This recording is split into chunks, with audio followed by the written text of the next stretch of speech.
नमस्कार दोस्तों, आपके अपने चैनल हमारे संस्कार में आपका बहुत बहुत स्वागत है। आज हम आपके लिए लेकर आए हैं सावन मास कथा अध्याय 11। लेकिन उससे पहले अगर आप हमारे चैनल पर नए हैं और अभी तक आपने चैनल को सब्सक्राइब नहीं किया है तो आप सभी से हाथ जोड़कर निवेदन है कि प्लीज़ हमारे चैनल को सब्सक्राइब करें, वीडियो को लाइक करें, ज़्यादा से ज़्यादा शेयर करें ताकि इन कथाओं कहानियों का सुनने का लाभ दूसरे लोगों को भी मिल सके। बेल आइकन को दबाना ना भूलें ताकि हमारी आगे आने वाली वीडियो की जानकारी आपको नोटिफिकेशन के जरिए मिल जाया करे। जय महेश जय जय भवेश, जय आदिदेव महादेव विभो। किस मुख से हे गुणातीत, प्रभु तव महिमा पार वर्णन हो। जय भव तारक तारक हारक, पातक दारक शिव शंभो। दीन दुख हर सर्व सुखाकर, प्रेम सुधाकर शिव शंभो। पार लगा दो भव सागर से, बन कर करुणा धार हरे। पार्वती पति हरे हरे शंभो, पाहि पाहि दातार हरे। चलिए एक बार मेरे साथ प्यार से बोलिए, ओम नमः शिवाय, हर हर महादेव, बम बम भोले। जैसा कि आप सभी जानते हैं कि हम सावन मास महात्म्य की कथा के अलावा एक कथा और भी आपको सुनाते हैं, उसे भी आप ज़रूर सुनिएगा। क्योंकि दान कम है तो क्या होता है और दान नहीं करने से क्या नुकसान उठाना पड़ता है, उस कथा में हमने आपको यही बताया है। तो चलिए शुरू करते हैं आज की कथा। महादेव जी कहते हैं, हे महादेवी, पूर्व काल में जब स्वयंभू मनवंतर का त्रेता युग चल रहा था, उस समय श्वेत केतु नाम के एक राजऋषि थे। वे बहुत बड़े तपस्वी थे। उन्होंने प्रभास क्षेत्र में आकर समुद्र के तट पर शिवलिंग की स्थापना करके महान तप आरंभ कर दिया। तपस्या और नियम का पालन करते हुए उनके 14 वर्ष बीत गए। तब एक दिन मैंने उन्हें दर्शन देकर कहा, सुव्रते वर मांगो। तब श्वेत केतु बोले, प्रभु मुझे अपनी अविचल भक्ति दे दीजिए और इस स्थान पर सदा निवास कीजिए। तब तथास्तु कहकर मैं वहाँ से अंतर्ध्यान हो गया। कुछ समय के बाद राजा श्वेत केतु ने उस लिंग की आराधना करके महान अभ्युदय युक्त स्थान को प्राप्त किया। इसीलिए उस शिवलिंग का नाम श्वेत केत विश्वर हो गया। और इसके बाद कलयुग आने पर पवन पुत्र भीमसेन अपने भाइयों के साथ तीर्थ यात्रा के प्रसंग से प्रभास क्षेत्र में आए। वहाँ उन्होंने रात्रि में जागरण करके समुद्र के समीप श्वेत केत विश्वर लिंग का पूजन किया। तब से उसका नाम भीमेश्वर लिंग पड़ गया। श्वेत केत विश्वर लिंग का एक बार दर्शन मात्र कर लेने से अन्य जन्मों के किए हुए पाप तथा इस जन्म के भी बहुत से पाप तुरंत ही नष्ट हो जाते हैं। भीमेश्वर से पूर्व और सोमनाथ से अग्निकोण में सरस्वती द्वारा स्थापित महाप्रभावशाली रवेश्वर लिंग है। मनुष्य को चाहिए कि वह सरस्वती देवी तथा भैरवेश्वर लिंग का विधिवत पूजन करके महानवमी के दिन स्नान करके सरस्वती देवी का पूजन करता है। वह वाणी जनित समस्त दोषों से मुक्त हो जाता है। जो अघोर मंत्र से दूध के द्वारा उस लिंग को स्नान कराकर उसकी पूजा करता है, वह यात्रा के उत्तम फल को पा लेता है। वहाँ से चंडीश्वर देव के पास जाएं। वह स्थान सोमनाथ के दक्षिण में 7 धनुष की दूरी पर स्थित है। पूर्व काल में चंडी देवी ने भगवान दंडपाणि की स्थापना की थी। इसके बाद मेरे गण चंड ने उस लिंग की आराधना की और बड़ी भारी कठिन तपस्या की। इस कारण पृथ्वी पर वह चंडेश्वर लिंग के नाम से विख्यात हुआ। चंडेश्वर को दूध, दही, मधु, घी और गन्ने के रस से स्नान कराएं और उनके श्री अंग में कुमकुम का लेपन करें। फिर कपूर, खस और कस्तूरी मिलाया हुआ सुगंधित चंदन लगाएं। इसके बाद फूलों से उनका पूजन करें और बाद में धूप और अगुरु निवेदित करके अपने वैभव के अनुसार वस्त्रों से पूजन करें। उत्तम नैवेद्य लगा के दीपमाला जलाकर रखें और ब्राह्मणों को यथाशक्ति दक्षिणा दें।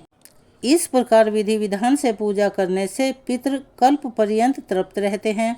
हे पार्वती, सोमनाथ से पश्चिम 7 धनुष की दूरी पर आदित्येश्वर नामक लिंग के समीप जाएं, जिसकी स्थापना साक्षात भगवान सूर्य ने की है और जो सभी पातकों का नाश करने वाला है। त्रेता युग में महात्मा समुद्र ने 100,000 वर्षों तक रत्नों द्वारा आदित्येश्वर का पूजन किया था। इससे पृथ्वी पर इसका नाम रत्नेश्वर प्रसिद्ध हो गया।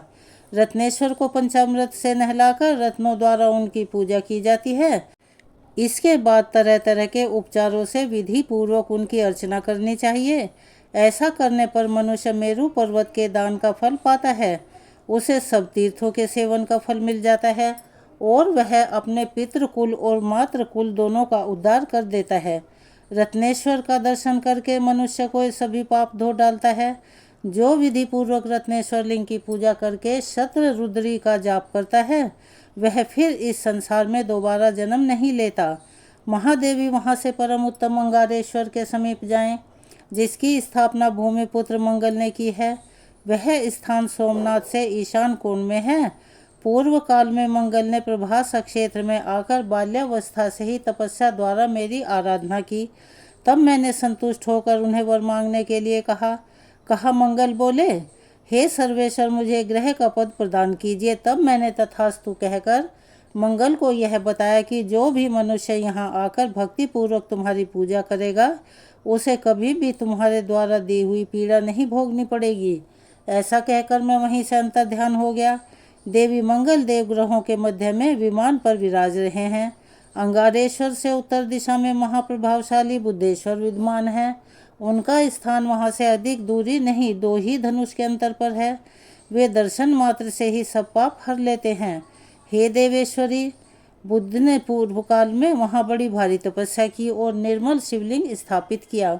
इससे संतुष्ट होकर मैंने बुद्ध को भी ग्रह प्रदान किया। बुधवार और अष्टमी के योग में बुद्ध द्वारा स्थापित शिवलिंग की विधिवत पूजा करके मनुष्य राजसूय यज्ञ का फल पा लेता है। बुद्धेश्वर के प्रसाद से उसके कुल में दुख और दुर्भाग्य कभी भी प्रवेश नहीं करते। उमा मंदिर के पूर्व भाग में सिद्धेश्वर से आग्नेय कोण में बृहस्पति द्वारा स्थापित महालिंग है और बृहस्पति जी ने भक्ति भाव से उसकी आराधना करके मुझ देवेश्वर शिव को संतुष्ट किया। इससे उन्होंने संपूर्ण मनवांछित फल प्राप्त कर लिए। मुझे से ज्ञान पाकर वे देवताओं के पूजनीय गुरु हो गए और ग्रह के पद पर प्रतिष्ठित होकर इस समय स्वर्गलोक में आनंद भोगते हैं। बृहस्पति ईश्वर का भक्ति भाव से दर्शन करके मनुष्य कभी भी दुर्गति में नहीं पड़ता। उसे बृहस्पति की ओर से पीड़ा नहीं मिलती। शुक्ल पक्ष की चतुर्दशी तथा गुरुवार के योग में पंचोपचार से विधि पूर्वक उक्त लिंग की पूजा करके मनुष्य परम पद को प्राप्त कर लेता है। फिर विभुदेश्वर से पश्चिम थोड़ी ही दूरी पर शुक्राचार्य के द्वारा स्थापित शिवलिंग है, जहाँ शुक्र ने शुक्रेश्वर शिव के प्रभाव से मृत संजीवनी प्राप्त की थी। जो मनुष्य स्थिर चित होकर उस शिवलिंग की आराधना करता है और 1,00,000 महामृत्युंजय मंत्र को जपता है, वह अपने सभी मनोरथ सिद्ध कर लेता है।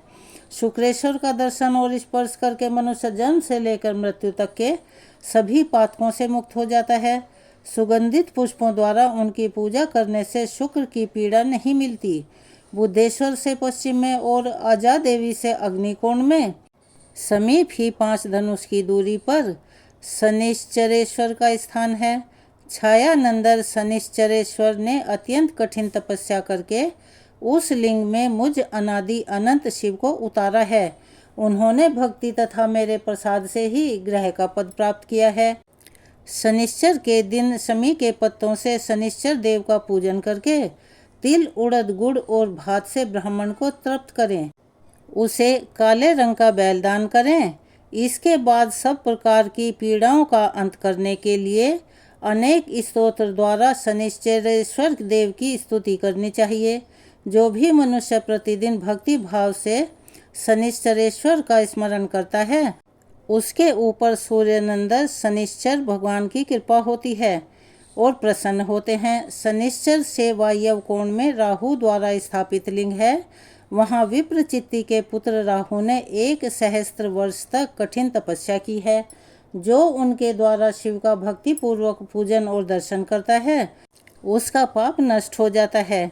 राहेश्वर से उत्तर और अंगारेश्वर से दक्षिण एक ही धनुष के अंतर पर महाप्रकाशमयी केतुलिंग है। वह सब पापों का नाश करने वाला है। केतु ने मुझ शिव के प्रति भक्ति रखकर देवताओं के मान से 100 वर्षों तक वहाँ उग्र तपस्या की थी। इससे संतुष्ट होकर मैंने उन्हें गृह प्रदान किया। भयंकर ग्रह पीड़ा होने पर पुष्प, गंध, धूप तथा तरह तरह के शुभ नैवेद्य द्वारा केतेश्वर की पूजा करके उन्हें प्रसन्न करना चाहिए। इससे सब पीड़ा शांत हो जाती है। जो पूर्वोदय स्थानों में भक्ति भाव से जानता है वह अक्षेत्र के फल का भागी हो जाता है। तो आज के सावन मास महात्म्य कथा को हम यहीं विराम देते हैं। चलिए अब सुनते हैं अपनी दूसरी कहानी। आज हम आपके लिए लेकर आए हैं एक ऐसे कंजूस सेठ की कहानी जो दान पुण्य तो दूर अपने धर्म कर्म के काम से भी बहुत अलग रहता था। बिल्कुल भी दान नहीं करता था। लेकिन एक बार उसके जीवन में कुछ ऐसा हुआ कि उस सेठ को इतना कुछ दान देना पड़ा। शायद वह अगर अपने पूरे जीवन भर दान करता तब भी वह इतना दान नहीं कर पाता। तो चलिए सेठ जी के साथ ऐसी कौन सी घटना हुई जानते हैं इसके बारे में। एक बार की बात है, किसी नगर में एक बहुत ही कंजूस सेठ रहता था।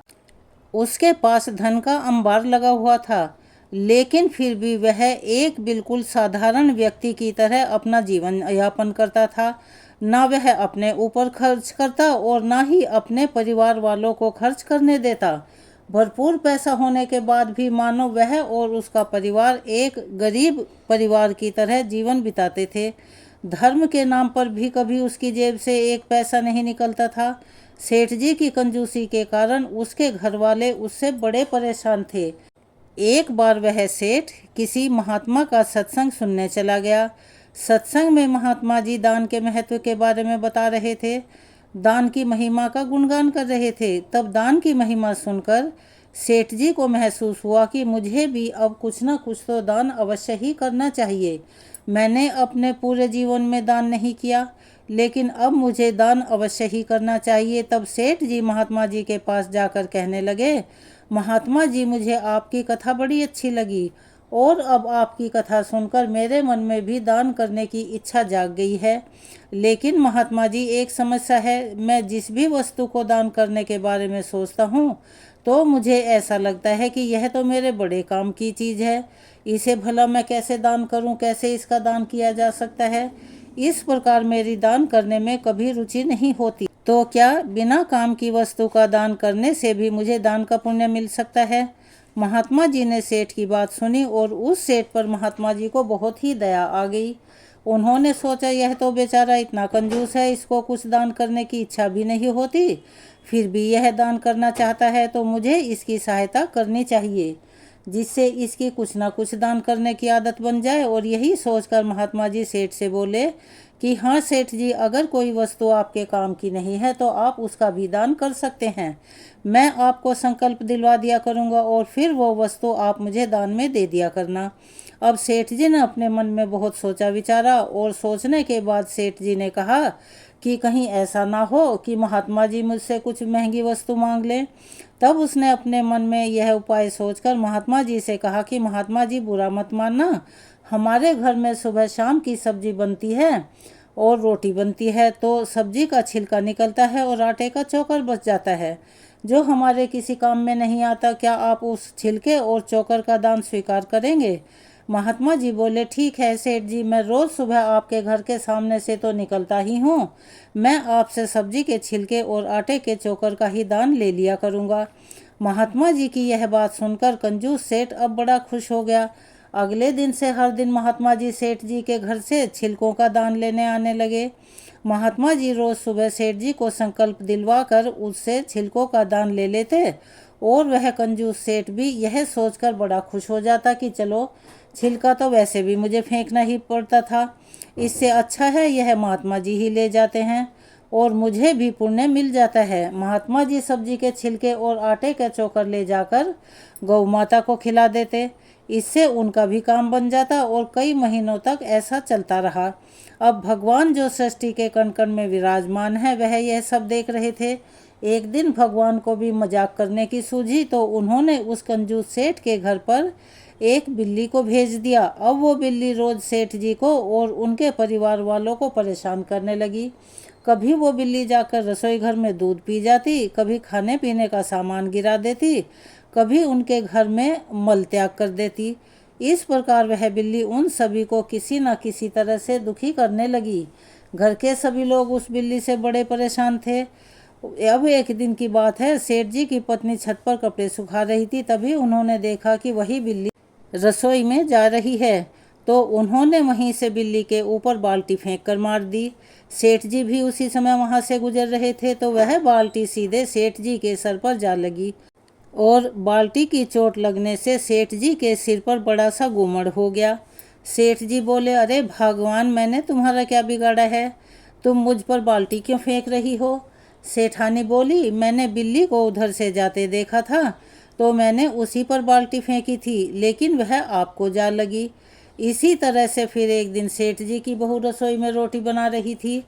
तभी उसने उस बिल्ली को घर के बाहर घूमते हुए देखा, तो सेठ जी की बहू ने बिल्ली को मारने के लिए पूरी ताकत से उस पर बेलन फेंक दिया और संयोग से सेठ जी भी उसी बिल्ली को मारने जा रहे थे।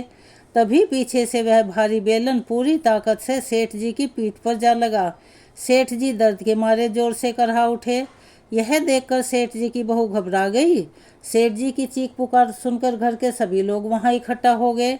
तब सेठ जी की बहू बोली, मैंने तो बिल्ली को मारने के लिए उस पर बेलन फेंका था, परंतु पिताजी वह तो आपको जा लगा, इसके लिए मैं आपसे क्षमा मांगती हूँ। सेठ जी सोचने लगे कि यह सब घर वाले बिल्ली को मारने के चक्कर में कहीं मुझे ही न मार डाले। फिर एक दिन सुबह के समय वह बिल्ली सेठ जी के घर में चुपके से बैठी थी। सेठ जी तो पहले से ही उस बिल्ली पर खींचे हुए थे। उसकी वजह से सेठ जी को जाने कितनी बार मार पड़ी, कितनी बार उन्होंने चोट खाई। तो सेठ जी ने सोचा कि इस बिल्ली ने हमें बड़ा परेशान कर रखा है, आज मैं इस बिल्ली का ही काम तमाम किए देता हूँ। यह सोचकर सेठ जी ने एक बड़ा सा पटिया उठाकर उस बिल्ली के ऊपर दे मारा। वह बिल्ली तो वहीं बेहोश हो गई, लेकिन सभी ने सोचा कि बिल्ली मर गई है। और ठीक उसी समय महात्मा जी, जो हर दिन कंजूस के यहाँ से छिलकों का दान लेने आते थे, वह नियत समय पर छिलकों का दान लेने के लिए आ गए। महात्मा जी और सभी लोगों ने देखा कि सेठ जी ने बिल्ली को मार दिया है, और हमारे पुराणों और शास्त्रों में ऐसा वर्णित है कि बिल्ली को मारना बहुत बड़ा पाप है। यह सब देखकर महात्मा जी बोले, राम राम सेठ जी, आपने तो बड़ा घोर अनर्थ कर डाला। आपके हाथों तो बहुत बड़ा पाप हो गया। आपके हाथों से बिल्ली मर गई, यह तो बहुत बुरा संकेत है। बिल्ली को मारने वालों को घोर नरक की यातनाओं को भुगतना पड़ता है और नरक की प्राप्ति होती है। यह सुनकर सेठ जी तो बहुत घबरा गए। फिर महात्मा जी से बोले, महात्मा जी, इस पाप का अगर कोई प्रायश्चित हो तो वो मुझे शीघ्र ही बतलाइए। महात्मा जी बोले, सेठ जी, इस घोर पाप का प्रायश्चित तो मुझे पोथी में देखकर ही बताना पड़ेगा। ऐसा कहकर महात्मा जी ने अपनी पोथी निकाली, फिर उसमें देखने लगे। पोथी में देखकर महात्मा जी ने बताया कि सेठ जी, इस महापाप के प्रायश्चित के लिए आपको 1 मन आटा, 1 मन चावल, 1 मन दाल, 1 मन घी, 1 मन तेल, 1 मन गुड़ और बिल्ली के वजन के बराबर सोना दान करना पड़ेगा। यह सब सुनकर अब तो वह कंजूस सेठ कांपने लगा। महात्मा जी से कहने लगा कि महात्मा जी, एक जरा सी बिल्ली के लिए इतना सब कुछ दान करना पड़ेगा। अब दान की बात सोचते ही सेठ जी को तो चक्कर आने लगे। मारे कंजूसी के सेठ जी अपने घर से केवल छिलकों का और चोकर का दान करते थे। तो दान देने के बाद जब महात्मा जी से बोले कि महात्मा जी, अब आप मुझे कोई और आसान सा उपाय बताइए। तब महात्मा जी सेठ जी से बोले, सेठ जी, अगर आप नरक में नहीं जाना चाहते और आपको नरक की घोर यातनाओं से बचना है, तो इतना सब तो दान करना ही पड़ेगा। आखिर मन मारकर कंजूस सेठ ने इतना सब कुछ दान करने की हामी भर दी। ठीक उसी समय बिल्ली को उठाकर उसका वजन किया गया। सारे सामान की सूची बनाई गई। इसके बाद सेठ जी दान के सामान की खरीदारी बाजार से करने के लिए चले गए। अब सेठ जी महात्मा जी के बताए अनुसार सब सामान खरीद कर महात्मा जी के घर पहुँचे और संकल्प लेकर वह सारी वस्तुएं उनको दान कर दी। सेठ जी जब वापस घर लौटकर आए तो उन्होंने देखा कि वह बिल्ली तो अभी तक वहीं पड़ी है। उन्होंने सोचा, इस मनहूस बिल्ली के कारण ही आज मेरा इतना बड़ा नुकसान हो गया, इतना कुछ मुझे दान में देना पड़ा।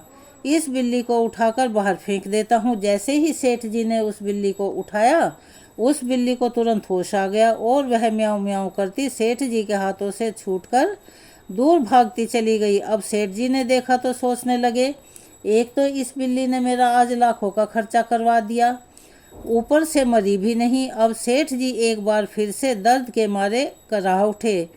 तो यह थी आज एक कंजूस सेठ की कहानी।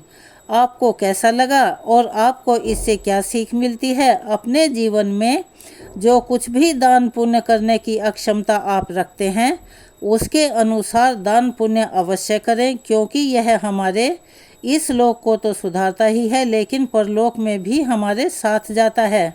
अगर आप हमारे चैनल पर नए हैं और अभी तक आपने चैनल को सब्सक्राइब नहीं किया है, तो आप सभी से निवेदन है कि हमारे चैनल को सब्सक्राइब करें, वीडियो को लाइक करें, ज़्यादा से ज़्यादा शेयर करें, ताकि इन कथाओं के श्रवण का लाभ और लोगों को भी मिल सके। बेल आइकन को दबाना ना भूलें, ताकि हमारी आगे आने वाली वीडियो की जानकारी आपको नोटिफिकेशन के जरिए मिल जाया करे। अपना प्यार और सहयोग हमें ऐसे ही देते रहें। कमेंट्स बॉक्स में ओम नमः शिवाय, हर हर महादेव, बम बम भोले लिखना ना भूलें। धन्यवाद।